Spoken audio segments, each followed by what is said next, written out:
Hello, Bible reader. I'm going to try to keep these daily posts to 5 minutes or fewer. The idea is for me to respond to your questions, highlight a character or an event that's happening, maybe lift up a memorization verse, or talk a bit about the context of what you're reading.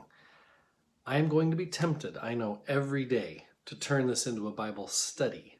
And eventually, I would suspect this group will turn into a Bible study. But for now, we are Bible readers. We're simply taking a survey, just feeling out the lay of the land, if you will. I strongly encourage you to write your questions down as they arise in your mind and heart.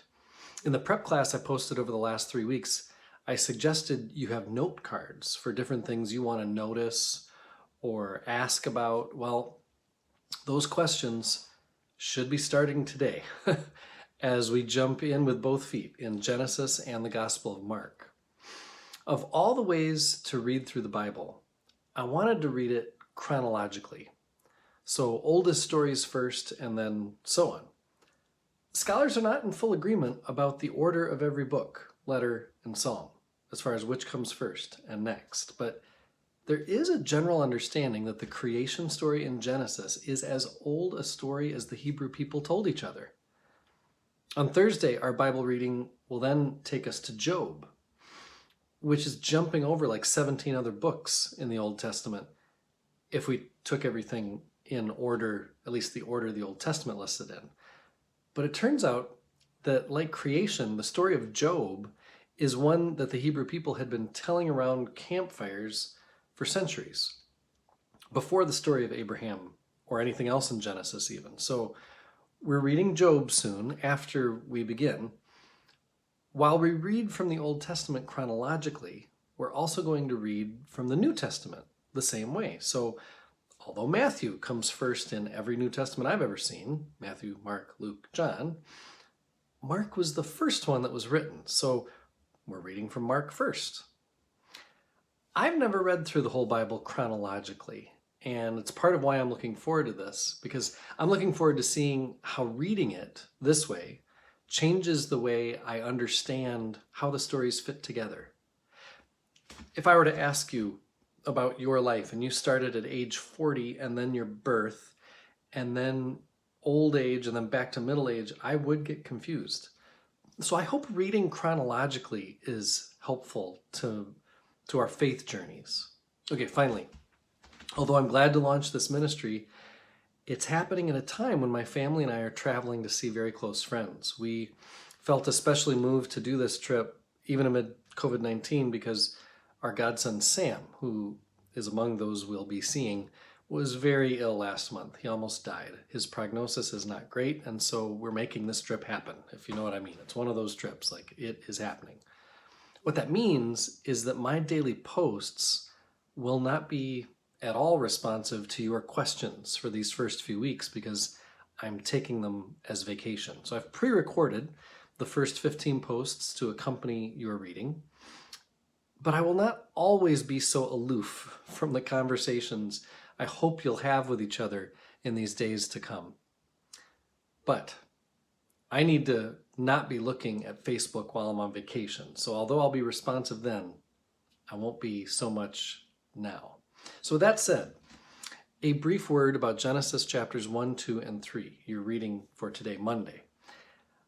I think you could probably have a whole stack of note cards full of questions from these 3 chapters of Genesis alone. How long is a day anyway? What does God mean when God says, "Let us make humankind in our image, according to our likeness"?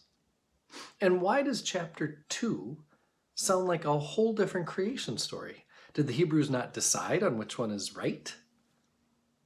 What I'll say about this, without trying to make this into a Bible study, because that's hard for me to do, is that the Bible doesn't always answer the questions we bring to it.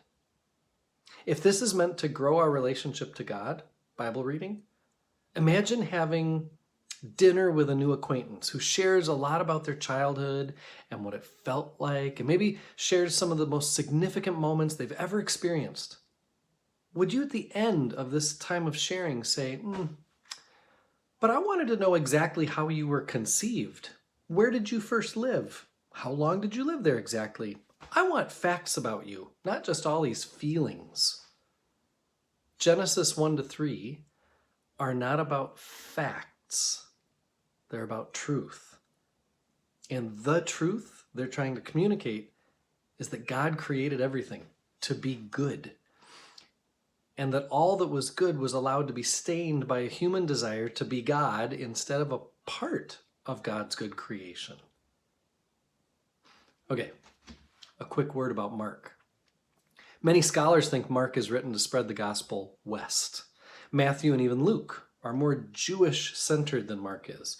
Mark, for example, is the only one to recount the first confession of Jesus as Lord from a Roman centurion. There is no Jewish genealogy like Matthew has, no birth narrative like Luke has. And in Mark, Jesus is with Gentiles a lot. Okay, so that's what I have for you. We're off. I hope you feel prepared to become a Bible reader. These first few weeks will be crucial to making habits that make this a long-term practice. I see that I went over my 5 minutes, but I promise from now on, I'll be better. I am one with my God. My God is with us, all of us, at all times and in all places.